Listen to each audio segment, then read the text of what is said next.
কিন্তু হতভাগা উম্মত যাইতে পারি না।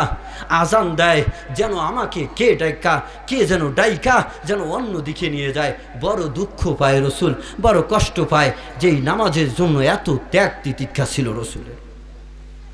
মুসলমান বন্ধুরা আমার, আমাদের রসুল রহমত ছিলেন। কেমন রহমত ছিলেন রাসূলুল্লাহ সাল্লাল্লাহু আলাইহি ওয়াসাল্লাম? যখন পৃথিবীর মুখ দেখলেন সেই সময় উম্মে আইমান বলে, আমি এত সুন্দর চেহারার অধিকারী ছোট বাচ্চা আরবের মধ্যে আমি ধাতি হিসাবে ডেলিভারি দেই নাই। সুবহানাল্লাহ। মা রাআইতু আহসানান নাস মিনহু, এত সুন্দর চেহারার অধিকারী আমি কাউকে পাই নাই। উম্মে আইমান রাদিয়াল্লাহু তাআলা আনহা বলেন, আমি এত সুন্দর পুত পবিত্র পরিষ্কার পরিচ্ছন্ন হয়ে মায়ের পেট থেকে বের হওয়া এমন সুন্দর এত পরিষ্কার পরিচ্ছন্ন সন্তান আমি আরবের বুকে দেখি নাই।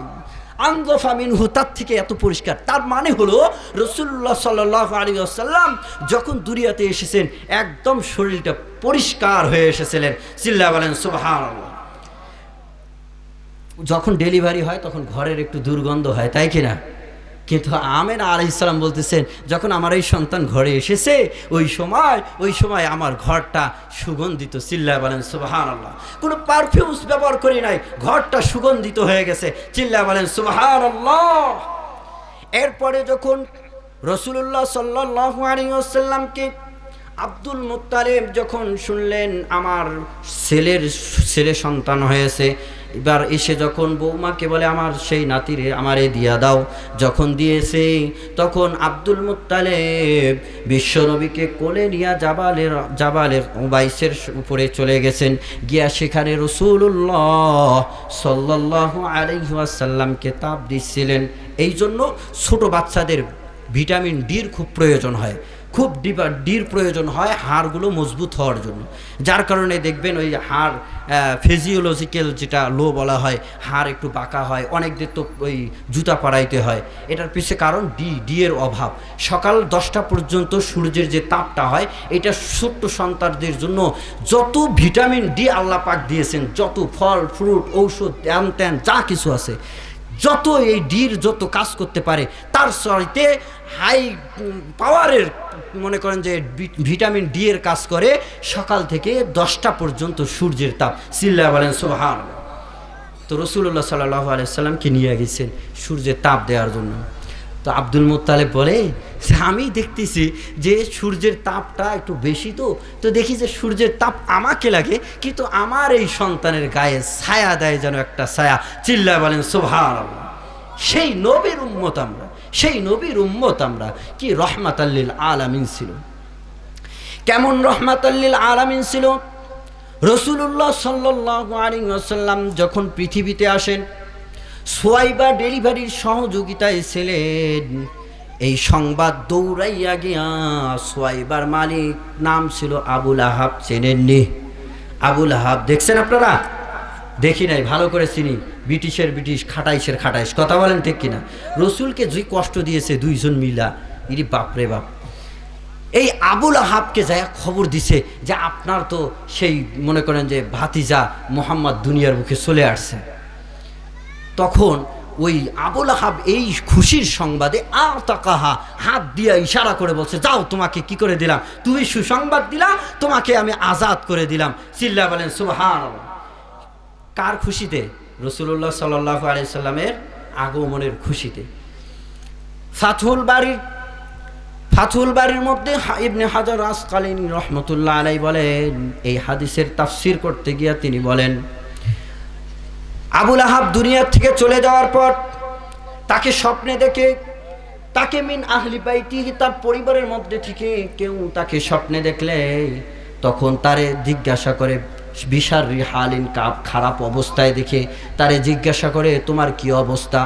তখন বলে, হায় কি বলবো, দুনিয়ার বুকে তো আমি যা করেছি সব আমার জন্য ভয়াবহ ক্ষতিকর। আমার দুনিয়াতে কোনো ভালো কাজ নাই, শুধুমাত্র গায়রা আন্নি সুকিতু বিইতাকাতি সুয়াইবা, আমি যে সোয়াইবাকে যেই আঙ্গুলের ইশারা দিয়া যেই সোয়াইবাকে আমি আজাদ করে দিয়েছিলাম, সপ্তাহে একদিন আমাকে শাস্তি দিতে দিতে সপ্তাহে একদিন আমাকে ওই আঙ্গুলের মাথায় পানি দিয়া পানি পান করা হয়। ওই ওইটারে জ্বলানো হয় না, এবং ওই আঙ্গুলের একটু মাথায় পানি দিয়া আমাকে একটু তৃপ্তি দেওয়া হয়। কিন্তু বড় আফসোস লাগে যদি খালি ঈমানটা আনতে পারতাম, হতভাগা কত না রাসূলুল্লাহ সাল্লাল্লাহু আলাইহি ওয়াসাল্লাম চেষ্টা করেছে। এমনই করে আমাদেরও আফসোস করতে হবে। হায় দুনিয়াতে যে হায়াতটা পেয়েছিলাম, এইটা তো কিচ্ছু না। এই দুনিয়ার হায়াতে এতটুকু সময় যদি একটু কষ্ট করতাম, কে আমাকে একটু হয়তো বকা দেবে, একটু গালি দিবে, একটু কথা বলবে। রসুলের রাস্তায় চলতে একটু কথা আসতে পারে, কথা বলেন ঠিক কিনা বলেন তো? এই যে আমরা যে মাহফিলটা করেছি, এখানে খারাপ বলনেওয়ালা নাই? আছে, কথা বলনেওয়ালা অবশ্যই আছে, তো মেনে নিতে হবে যে না, এর মধ্যে অন্তর দেওয়া হলেও সবাই ভালো বলে, কথা বলেন ঠিক কিনা? মুখে যদিও বলতে না পারে, এই যে শুনতেছি, বসে আছি, সওয়াব লিখতেছেন আল্লাহ তাআলা, তাহলে ভালো কাজ না খারাপ কাজ? ভালো কাজ। তো এরকম একটু কষ্ট হবে যদি দুনিয়ার মুখে রসুলকে মানতাম, রসুলের সুন্নতটা যদি আমার দেহে নিয়ে আসতে পারতাম, তাহলে এই আখিরাতের জীবনে কত না সুখী হইতাম। ওই সময় আফসোস করতে হবে মুসলমান, আফসোস করতে হবে। আবু লাহাব বলে এই একটাই কারণ, এই কারণে আল্লাহ পাক আমাকে একটু খাওয়ায়, পানি খাওয়ায়, একটু রহম করে। তাহলে বুঝেন, যেই রসুলের আগমনের সুসংবাদের কথা শুনে যদি বান্দিকে আজাদ করে দেওয়ার কারণে জান্নাতের একটু নিয়ামত বেঈমান কাফের, যার জন্য তাব্বাত ইয়াদা সূরা নাজিল হয়েছে, যার ধ্বংসের কথা কোরআনুল কারীম বলে দিয়েছে, সেই কাফেরের জন্য যদি জান্নাতের কিছু অংশ হয়, সেই রসুলকে মহব্বত করে আজকে যদি আমরা কোরআনের এই মাহফিলে আসি, এই সিরাত মাহফিলে এসে যদি কথা শুনি, সেই রসুলের মহব্বত নিয়ে যদি রসুলের কথা শুনে যদি সুন্নতের বাস্তবায়ন ঘটাই, তাহলে আমাদের জন্য সওয়াব এবং জান্নাত আছে না নাই? আছে। প্রিয় মুসলমান দিনদার ভাইরা আমার, আপনাদের কি কষ্ট হচ্ছে? রাত হয়ে যাচ্ছে মনে হয়, 12টা এখনো বাজে নাই। চলবে উঠে যাবেন না তো? বুঝেন কি, রাসূলুল্লাহ সাল্লাল্লাহু আলাইহি ওয়াসাল্লাম রাহমাতাল লিল আলামিন, সিরাত বিষয়ে আলোচনা, আমরা সিরাত নিয়েই চলবো ইনশাআল্লাহ। রাসূলুল্লাহ সাল্লাল্লাহু আলাইহি ওয়াসাল্লাম রাহমাতাল লিল আলামিন, দয়াবান করে আল্লাহ পাক পৃথিবীতে প্রেরণ করেছেন সবার জন্য রহমত। তারপরেও কাফেরদের জন্য জহমত। কাফেররা দেখে রাসূলুল্লাহ সাল্লাল্লাহু আলাইহি ওয়াসাল্লাম একদম কেউ নাই, ছেলে সন্তানও নাই, তারপরেও ছেলে যা হচ্ছে তারা তো দুনিয়ার থেকেই চলে যাচ্ছে, তারপরেও তার দিন যেন বেড়েই যাচ্ছে, বিভিন্ন কষ্ট দেয়, বাধা প্রতিবন্ধ সৃষ্টি করে, তারপরে রসুলের দিন তো থামে না। এই রকম তাদের প্ল্যান এমন যে আমাদের রসুলকে ঠেকাইতেই হবে। এখন মনে করেন যে এলান, মিটিং, মিছিল, যে কি হবে, এই মুহাম্মাদের দিন মানে কি হবে, এই মুহাম্মাদের দিন বা মেনেই কারা কি সফল হবে? কেন, এই মুহাম্মদ তো চলে গেলেই সব শেষ, তার তো কোনো ছেলে সন্তান নাই, কথা বলেন? ছেলে আছে, 3টা ছেলে হয়েছিল, শৈশবকালেই দুনিয়ার থেকে চলে গেছে। তার মানে একজন পিতা যখন দুনিয়ার থেকে চলে যায়, তার সন্তান তার ওই মনে করেন যে বংশধরটা টেকে রাখে, কথা বলেন ঠিক কিনা? তো মুহাম্মদ সাল্লাল্লাহু আলাইহি ওয়াসাল্লামের ছেলে সন্তান নাই, তার মানে হলো কাফেররা বলে যে আপনার মুহাম্মদ দুনিয়ার থেকে চলে যাবে, তার নাম নেওয়ার মতো কোনো মানুষ থাকবে না। সকলে বলে নাউজুবিল্লাহ। এটাকে আল্লাহ সহ্য করে? আল্লাহ তাআলা বলেন, ও দুনিয়ার মানুষ শুনে রাখো, আমার হাবিব কখনো এমন হতে পারে না, যদিও আমার হাবিবের জন্য কোনো ছেলে সন্তান নাই, কিন্তু শুনে রাখো আমার হাবিবকে এমন জায়গায় রেখে দিচ্ছি, এমন মান শান দিয়ে দিচ্ছি যে আমার হাবিবের নাম না নিলে আজান হবে না, আমার হাবিবের নাম না নিলে নামাজ হবে না, আমার হাবিবের নাম না নিলে মুসলমান হতে পারবে না, আমার হাবিবের নাম না নিলে কবরের জগতে মুক্তি পাবে না। চিল্লা বলেন, কথা বলেন ঠিক কিনা? আজানে যেই আল্লাহর নামের পর পরে আশহাদু আল্লা ইলাহা ইল্লাল্লাহ, এরপরে যে বাক্যটা বলা হয় সেই বাক্যটা সকলেই আমার সঙ্গে বলেন, ওয়া আশহাদু আল্লা ইলাহা ইল্লাল্লাহ, আশহাদু আল্লা ইলাহা ইল্লাল্লাহ, আশহাদু আন্না মুহাম্মাদার রাসূলুল্লাহ। আজান হবে রসুলের নাম না শুনলে। আর একবার দুইবার আজান হয়, আজান কয়বার? 5 বার আজান হয় দিনে। কয়বার? তার মানে আল্লাহ পাক জানাই দিলেন একদিনের জন্য নয়, আমার হাবিবের নামকে আমি রব্বুল আলামিন ওয়া রাফা'না লাকা যিকরাক, আমার হাবিবের নামকে আমি এত উঁচু করে দিলাম, আজানের ধ্বনিতে আমার নাম। ও মানুষ, যেই নামাজে দাঁড়ায় যাও, ওই নামাজে যদি আত্তাহিয়াতু যদি না পড়া হয় তাহলে ওই ব্যক্তির নামাজ হবে নি। বলেন হবে? আত্তাহিয়াতুর শেষে রসুল আসে না। তার মানে হচ্ছে আল্লাহ পাকের ঘোষণা যে নামাজ যেটা পড়বা ওটা শুধু আমার নাম আল্লাহু আকবার বলে তাকবীরে তাহরিমা বাদলেই হবে না, আমার রসুলের নাম উল্লেখ করতে হবে, আমার রসুলের নাম নিতে হবে, না হলে নামাজ হবে না। আচ্ছা, কেউ আত্তাহিয়াতু পড়লো না, তার একটা অপশন আছে। আত্তাহিয়াতু যদি না পড়া হয় তাহলে নামাজটা শুদ্ধ করার একটা তরিকা হলো সুসেজদা দেওয়া। কথা বলেন ঠিক কিনা? সুসেজদা দিলেই কি সেই নামাজটা হয়ে যাবে? আবার আল্লাহ পাক বলেন না, তুমি হচ্ছে আমার হাবিবের নাম নাও নাই, সুতরাং সুসেজদা দেওয়ার পর আবার আত্তাহিয়াতু পড়তে হবে। তুমি যদি আবার আত্তাহিয়াতু না পড়ো তাহলে সুসেজদা দিবা, শোনো, সুসেজদার পরে আবার তোমাকে আত্তাহিয়াতু পড়তে হবে। অর্থাৎ আমার হাবিবের নাম যদি তুমি না নাও তাহলে তোমার নামাজই হবে না। চিল্লা বলেন সুবহানাল্লাহ। আমার হাবিবের নাম এমন করে দিয়েছে। আল্লাহ তাআলা বলেন, দাবি কেউ করতে চায়, মুসলমান যদি কেউ হইতে চায় তাহলে শুধুমাত্র কেবলমাত্র যদি বলে লা ইলাহা ইল্লাল্লাহ, এতটুকু যদি কেউ বলে তাহলে সে কি মুসলমান হবেনি? বলেন হবে। আল্লাহ পাক বলেন মুসলমান হতে হলে আমার তাওহীদ এবং রিসালাত রাসূলের বিশ্বাস রাখতে হবে। অর্থাৎ কালিমার মধ্যেও আমি রব্বুল আলামিন আমার হাবিবের নামকে জোড়ায় দিলাম। সিল্লা বলেন সুবহানাল্লাহ। তাকবীর মে কলমু মে নামাজু মে আজানে, तकबीर में कलमू में नमाजू में अजाने, ऐ नाम इलाही से मिला नाम मोहम्मद, ऐ नाम इलाही से मिला नाम मोहम्मद, ऐ मीम में मतलब है हक का इशारा, फिर क्यों ना हो महबूब खुदा नाम मोहम्मद, फिर क्यों ना हो महबूब खुदा नाम मोहम्मद। जोरे बोलें मरहबा, आरो जोरे बोलें मरहबा। मुसलमान अल्लाह पाक बोलें शेष समय कबरे जे जिज्ञासा करा हबे, এই কবরেও জিজ্ঞাসার সময় যদি আমার হাবিবের নাম না বলতে পারো তাহলে কিন্তু মুক্তি পাইবা না। মানে ওখানেও শুধু মান রব্বুকা বলেই আল্লাহ তাআলা থামছে নাকি? না, শেষ পর্যন্ত বলেন যে আমি আমার হাবিবের নামও ওখানে জানতে চাই, যে আমার হাবিব শেষ প্রেরিত রসুল ছিল এটাও জানতে চাই, না হলে এক পা উঠাইতে দেব না। মুসলমান বন্ধুরা আমার, এই ছিল আমাদের রসুল, এই ছিল রসুলের জীবন। আখলাক কত সুন্দর ছিল, চেহারা কত সুন্দর ছিল। রসুলুল্লাহ সাল্লাল্লাহু আলাইহি ওয়াসাল্লামের উদাহরণ, তার উদাহরণ দুনিয়ার বুকে কেউ দিতে পারে না। চিল্লা বলেন সুবহানাল্লাহ। রসুলুল্লাহ সাল্লাল্লাহু আলাইহি ওয়াসাল্লামের দৈহিক গঠন যদি আলোচনা করতে চাই, শামাইলে তিরমিজির মধ্যে আল্লাহ রব্বুল আলামিন বিশ্বনবীর যেই চেহারা দিয়েছিলেন সাহাবীরা বর্ণনা করেছে। সাহাবীরা বর্ণনা করতে গিয়া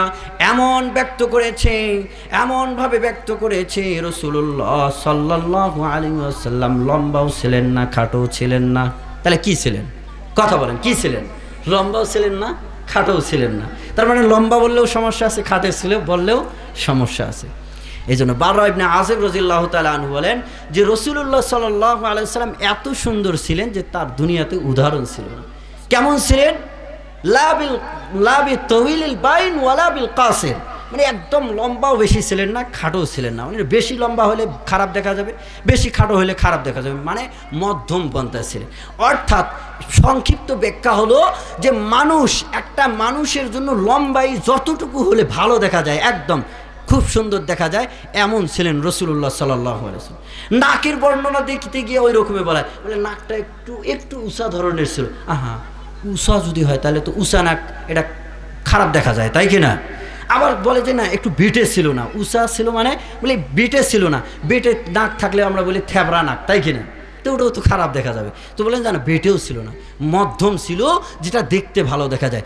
তার মানে হলো আমার নবী, আখিরি নবীর চেহারা গঠন এমন ছিল যে দুনিয়ার মানুষের সৌন্দর্যতা যেমন ছিল, আদম আলাইহিস সালাতু ওয়াস সালামের জামানা থেকে যত মানব জাতি এসেছিল সবার সৌন্দর্যতা যেমন ছিল, তার চাইতে বেশি সৌন্দর্যতা ছিল রাসূলুল্লাহ সাল্লাল্লাহু আলাইহি ওয়াসাল্লামের। চিল্লা বলেন সুবহানাল্লাহ। नहीं दू जहां में, नहीं दू जहां में मिसाले मोहम्मद, जमाले मोहम्मद, কামালে মোহাম্মদ। কেউ উদাহরণ দিতে পারে না, এটার উদাহরণ একমাত্র আল্লাহ তাআলা জানেন। ছিলেন চেহারা গঠন কেমন ছিল সেই রাসূলুল্লাহ সাল্লাল্লাহু আলাইহি ওয়াসাল্লাম। এই রবিউল আউয়াল মাসে রাসূলুল্লাহ সাল্লাল্লাহু আলাইহি ওয়াসাল্লাম দুনিয়ার থেকে চলে গেছেন। চলে যাওয়া এবং আগমন, রাসূলুল্লাহ সাল্লাল্লাহু আলাইহি ওয়াসাল্লাম দুনিয়ায় এসেছিলেন আজ থেকে ১,৫০০ বছর পূর্বে দুনিয়াতে এসেছিলেন। আমাদের বাংলাদেশ থেকে ৪,৫০০ কিলোমিটার দূরে মক্কা নগরীতে রাসূল সাল্লাল্লাহু আলাইহি ওয়াসাল্লামের আগমন। আদম আলাইহিসসালামের জন্মের, আদম আলাইহিসসালামের জন্মের ৯৩১৩ বৎসর পরে রাসূল সাল্লাল্লাহু আলাইহি ওয়াসাল্লামের আগমন। নূহ আলাইহিসসালামের তুফানের ৬,১৩৫ বছর পরে রাসূলুল্লাহ সাল্লাল্লাহু আলাইহি ওয়াসাল্লামের আগমন। ইব্রাহিম আলাইহিসসালামের জন্মের ৩,৫০০ বছর পরে আমাদের নবীর আগমন। সাইয়্যিদুনা মূসা আলাইহিসসালামের জন্মের ২৫০০ বছর পরে বিশ্ব নবীর আগমন। সাইয়্যিদুনা ঈসা আলাইহিসসালামের জন্মের ৭০ বছর পরে রাসূলুল্লাহ সাল্লাল্লাহু আলাইহি ওয়াসাল্লামের আগমন। আসহাবে উখদুদের ৫৭০ হচ্ছে ঈসা আলাইহিসসালামের পরে, আর আসহাবে উখদুদের ঘটনার ৭০ বছর পরে আমাদের নবীর আগমন। আর আসহাবে ফিলের ৫০ দিন পরে রাসূলুল্লাহ সাল্লাল্লাহু আলাইহি ওয়াসাল্লামের আগমন হয়েছিল। মাসটা ছিল রবিউল আউয়াল, ইংরাজি ছিল ফেব্রুয়ারি মাস। ২২ অথবা ২০ তারিখ ৫৭০ খ্রিস্টাব্দ রবিউল আউয়াল মাসের সোমবারের দিন তারিখ হিসাবে ৮, ৯, ১২ এই ৩ তারিখের যে কোনো এক তারিখ রাসূলুল্লাহ সাল্লাল্লাহু আলাইহি ওয়াসাল্লাম সুবহে সাদিকের সময় যখন মানুষ স্বস্তি উপভোগ করে, আলো আসতে থাকে, সেই আলোর ধারা নিয়ে আমাদের নবী আমেনা আলাইহিস সালাতু ওয়াস সালামের ঘরে আগমন করেছিলেন। তাহলে রাসূল সাল্লাল্লাহু আলাইহি ওয়াসাল্লাম ১২ই রবিউল সাল্লাল্লাহু আলাইহি ওয়াসাল্লামের জ্বর আসে।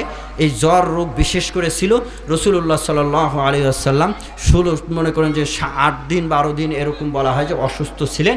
থাকার পরে রাসূলুল্লাহ সাল্লাল্লাহু আলাইহি ওয়াসাল্লাম দু জাহানের বাদশাহ নবী, আখিরি পয়গম্বর দুনিয়ার থেকে চলে যাবেন। দুনিয়ার থেকে চলে যাওয়ার সময় যেই শেষ বাণী হিসাবে রসুলের বাণী ছিল যেটা, সেইটা বলবো।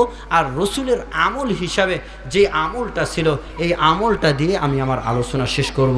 এই শেষ বাণীর উপরে আমল এবং শেষ আমলের উপরে আমরা আমল করব তো ইনশাআল্লাহ। কি এমন আমল ছিল যেটা রসুলের শেষ আমল ছিল? কি এমন কথা ছিল যে উম্মতের জন্য এই ইবাদতটা তোমরা করবা? এই কথাটা আমি বলে শেষ করছি। রাসূলুল্লাহ সাল্লাল্লাহু আলাইহি ওয়াসাল্লাম যখন দুনিয়ার থেকে চলে যাবেন, ফাতেমা রাদিয়াল্লাহু তাআলা আনহা কেঁদে কেঁদে যখন রসুলের কাছে আসলেন, ফাতেমা রাদিয়াল্লাহু তাআলা আনহা চোখের পানি ছেড়ে দিয়ে কান্না করছে। বাবা দুনিয়ার থেকে চলে যাবে, সাহাবীরা মেনে নিতে পারে না। আমাদের নবী কি দুনিয়ার থেকে চলে যাবে? ওয়ামা মুহাম্মাদুন ইল্লা রসুল কদ খালাত মিন ক্বাবলিহির রসুল। আল্লাহ তাআলা জানেন আমার এই হাবিবের সাহাবীরা সহ্য করতে পারবে না। আমার হাবিব যখন দুনিয়ার থেকে চলে যাবে, আমার এই হাবিবের পাগল মানুষগুলো যারা যারা খেয়ে না খেয়ে রসুলের দরবারে আবু হুরায়রার মতো পড়েছিল, যাদের পোশাক ছিল না, রসুলের দরবার ছাড়তো না, বাবা মার নির্যাতন সহ্য করে রসুলের দরবার ছাড়েনি, এই মানুষগুলো সহ্য করতে পারবে না। আল্লাহ পাক আয়াত নাজিল করে দিয়ে বলেছেন, শোনো, ওমা মুহাম্মাদুন ইল্লা রসুল, মুহাম্মাদও কিন্তু রসুল, সব রসুলে চলে গেছে, মুহাম্মাদও চলে যাবে। সান্ত্বনামূলক আয়াত নাজিল করে দিয়েছে। সাহাবীরা তারপরেও মেনে নিতে পারে না। তাই তো ওমর রাদিয়াল্লাহু তাআলা আনহু দাঁড়ায় গেছে যে কে বলবে আমার হাবিব দুনিয়ার থেকে চলে গেছে, কে বলবে আমার হাবিব মারা গেছে, তার কল্লাটাকে আমি তার দেহ থেকে আলাদা করে দেব। মানতে পারছে না। ফাতেমা রাদিয়াল্লাহু তাআলা আনহাও মানতে পারছে না, কান্না করছে, রসুল কান্না করছে। কিছুক্ষণ পরে আবার রাসূলুল্লাহ সাল্লাল্লাহু আলাইহি সাল্লাম ফাতেমাকে ডাকলেন। ডাকার পরে কি যেন বললেন, বলার পরে ফাতেমা রাদিয়াল্লাহু তাআলা আনহা একটু হেসে দিলেন। তো আম্মাজান আয়েশা রাদিয়াল্লাহু তাআলা আনহা বলেন, ও ফাতেমা, একটু বলো না তুমি কেন হাসলে, ওই করুণ সময়েও কেন হাসলে, তুমি না নিশ্চয়ই কোনো সুসংবাদ পেয়েছো। তখন আল্লাহর হাবিব বলে, ফাতেমা কান্না করো না, কান্না করো না, তুমি শুনে রাখো, সর্বপ্রথম মেয়েদের মধ্যে, নারীদের মধ্যে যার সঙ্গে আমি মোলাকাত করব, সাক্ষাৎ করব, সেই নারী হচ্ছে তুমি ফাতেমা। সিল্লা বলেন সুবহানাল্লাহ। এরপরে রাসূলুল্লাহ সাল্লাল্লাহু আলাইহি ওয়াসাল্লাম শেষ আমল যেটা করেছিলেন সেটা মিসওয়াকের আমল করেছিলেন। সেই আমলটা কি ছিল? মিসওয়াকের আমল করেছিল। সেই সময়ও উম্মতদেরকে জানাই দিয়েছে মিসওয়াক করার জন্য। মিসওয়াকের এই আমলটা আমরা জিন্দা করব ইনশাআল্লাহ। আমরা মসজিদে মিসওয়াক সাথে রাখবো, বাসায় রাখবো, মিসওয়াকের এই আমলটা করবো তো ইনশাআল্লাহ। আর শেষ বাণী উম্মতের জন্য, শেষ বাণী যেটা ছিল উম্মতের জন্য অর্ডার হিসাবে যে বাণীটা ছিল, আসসালাত আসসালাত আসসালাত ওয়া মা মালাকাত আইমানুকুম। উম্মত নামাজ ছাড়ো না, উম্মত নামাজ ছাড়ো না, নামাজে আসো, আল্লাহর নৈকট্য অর্জন হবে।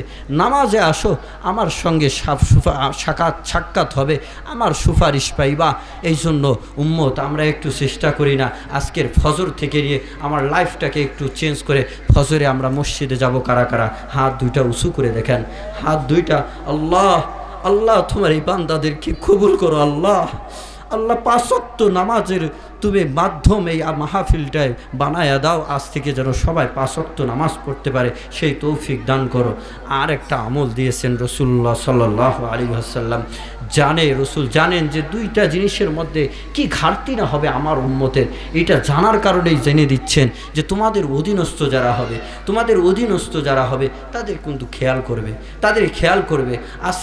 আজকে আমরা অধীনস্থের প্রতি কেমন খেয়াল রাখি, দেখি যে 2-3টা সন্তান হওয়ার পরে ওই পুরুষের আর খবর নাই, ঢাকায় চলে গেছে, সন্তান মা একাই পড়ে আছে, ছোট্ট বাচ্চা ওই দেখবেন ঢাকার মোড়ে একটু বিস্কুট বিক্রি করছে, একটু বাদাম বিক্রি করছে, একটু বুট বিক্রি করছে, ওইটা দিয়েও মায়ের সঙ্গে জীবন যাপন করছে। কথা বলেন ঠিক কিনা? অধিকাংশ পুরুষরা বিয়ার আগে যত আনন্দ, যত এটা আশা, কত কি করে থাকে, সন্তান হওয়ার পর সব মিঠাই দিয়ে চলে যায়, কোথায় চলে যায় আর খবর নাই। অধিকাংশ সন্তানকে অবহেলিত করে রেখেছে, মা বোনদেরকে অবহেলিত পুরুষ করে রেখেছে, যার কারণে রাসূলুল্লাহ সাল্লাল্লাহু আলাইহি ওয়াসাল্লাম বলেছেন, ওয়া মা মালাকাত আইমানুকুম, তোমাদের অধীনে যারা হবে, তোমাদের কর্মচারী যারা হবে, তোমাদের সন্তান যারা হবে, তোমাদের পিতামাতা, অসহায় পিতামাতা যারা হবে, তাদের প্রতি তোমরা খেয়াল রাখবা। আজকে আমরা কি করছি? আজকে আমরা আমাদের বাবা মাকে বৃদ্ধাশ্রমে রাখছি। কি হবে রসুল জানেন এইরকম হবে, যার কারণে আমাদেরকে বলছে, আমি উম্মত, আমি আপনাদের প্রতি অনুরোধ করে বলছি, রসুল এমন করে বলেছেন, না উম্মত না, এমনটি করো না, কখনো করো না। কেন? তোমার রিজিকের ব্যবস্থা আসমান থেকে হয়, আল্লাহ দেয়, তোমার ওই অধীনস্থের কারণে। চিল্লায় বলেন সুবহানাল্লাহ। কেন ছোট বাচ্চাদেরকে বলা হয়েছে? বাসার মুরব্বী যারা থাকে, বাবা মা, বৃদ্ধা যারা থাকে, রাসূলুল্লাহ সাল্লাল্লাহু আলাইহি ওয়াসাল্লাম বলেন যে ওই বাসার মধ্যে রহমত নাজিল করেন যিনি, তিনি কে? আল্লাহ। রিজিকের ফায়সালা করেন যিনি, তিনি কে? ওই অধীনস্থদের মাধ্যমেই হয়। আমি ব্যবসা করি, ব্যবসায় 5-10টা ছেলেকে চালাই, ওই ছেলেগুলোর মাধ্যমেই তো রিজিক আসছে। সুতরাং বেতনটা দিতে গরিমসি কেন করি? বেতনটা দিতে কেন গরিমসি করি? বছর চলে যায়, কেন বেতনটা বাড়াই না? কেন তার অসহায়ত্বের কথা শুনি না? বরংস কাজে খাটাই দিই, তার একটু পাশে বসতে হবে, তার অসহায়ত্বের কথা শুনতে হবে, কি সমস্যা শুনতে হবে, যার কারণে রসুল বলে গেছেন ওয়ামা মালাকাত আইমানুকুম, ওয়ামা মালাকাত আইমানুকুম, তোমাদের অধীনস্থ যারা হবে তাদের প্রতি একটু খেয়াল রাখবে, তাদের প্রতি খেয়াল রাখবে। ইনশাআল্লাহ যা আমরা শুনেছি, মাঝে শুনেছি, শেষে বিশেষ করে 3টা আমলের কথা বললাম, আমাদেরকে সেই 3টা জিনিসের উপরে এবং মাঝে যত নসিহত শুনেছি আমরা এবং আমার পূর্বে যে বক্তাগণ আলোচনা করেছেন তাদের থেকেও আমরা যে শিক্ষণীয় বিষয় এবং আমল আমরা পেয়েছি, কুড়িয়েছি, এগুলোর উপরে আমাদেরকে যথাযথভাবে আল্লাহ পাক আমল করার তৌফিক দান করুক। সকলে বলে আমিন। ওয়া আখিরি দাওয়ানা আলহামদুলিল্লাহি রাব্বিল আলামিন। আসসালামু আলাইকুম ওয়া রাহমাতুল্লাহি ওয়া বারাকাতুহু। সকলেই আমাদের জন্য, এই মাহফিলের জন্য বিশেষ করে দোয়া করবেন, যে এটা আসলে আল্লাহ পাক স্বল্প সময়ের মধ্যে ব্যবস্থা করে দিয়েছেন। না জানি আল্লাহ তাআলা কবুল করনেওয়ালা কতটুকু কবুল হয়েছে সেটা তো আল্লাহর কাছে। আপনারা সহযোগিতা করেছেন, আপনারা থেকেছেন, আল্লাহ পাকের জাযা খায়ের আল্লাহ পাক দান করুক এবং এই আয়োজনটাকে আল্লাহ পাক কবুল করে নিয়ে প্রতি বছরের জন্য যেন এটা জারি রাখেন। সকলে বলি আমিন।